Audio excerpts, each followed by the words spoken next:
In SimCenter TestLab 2019, the coupled cursor functionality and the processing cursor functionality are now combined into a new coupled processing cursor. When more than one picture in a display has the same axis units, it's possible to add a coupled cursor. For example, two waterfalls are displayed here that both have units of RPM versus frequency versus pressure. When we right-click on the display and choose to add a coupled cursor, you'll see all of those options for cursors. In addition, there's also the order cursor. Let's add that. Now you'll see the order cursor pop up in each display, and you can see that they're coupled. When I move one, the other cursor also moves. Now let's add in the processing capability. Right-click on the cursor and select Processing. Do this for each coupled cursor.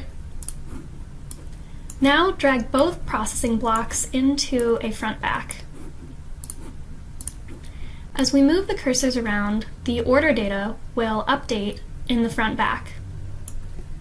Note that it's also possible to turn on hatching by right-clicking on the y-axis and selecting either solid or hatched.